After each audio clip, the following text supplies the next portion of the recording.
Hi and welcome to another edition of Top Tips Tuesday. Jeff here again.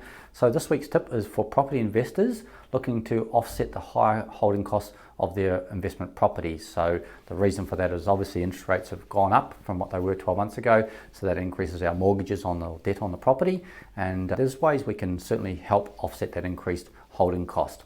So number one is we can look at a refinance. So what I do personally is always go back to my current lender and ask them the question, look at some comparison rates, see what the other banks are offering and see what they can do. Sometimes you're better off to switch to another lender. They may offer a better introduction rate, but look at the long-term rates and see what you can do in terms of a refinance. The other option is you can change, if you've got a principal interest type loan, look at an interest only loan, which will reduce the repayments. Always ask the question, how's that going to affect my interest rate? But if it helps your reduce your holding cost in the short term, it may be the strategy to work for.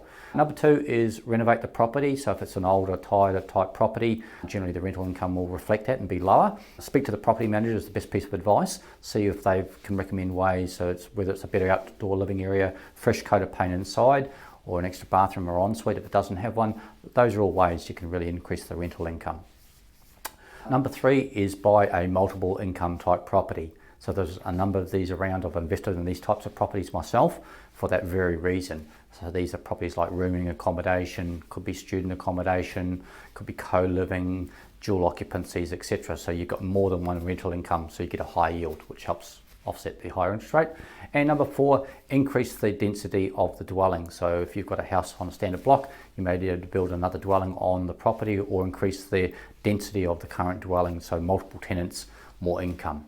So that's four ways you could look at increasing the rental income. The great news is we're actually having a live property event on this very fact about these co-living high income type properties on Saturday the 12th of August at 10 a.m. in the Brisbane region, and we'll be going through the facts and figures, explaining how these properties work in a lot more detail, and we'll actually be able to take you out to a live finished property and you'll actually be able to walk through and see for yourself the benefits for tenants and this changing demographic of single people, as well as giving you the investor the higher rental income. So Saturday the 12th of August, there will be a link on this page where you can book in for that event, and look forward to seeing you there. Thanks for watching.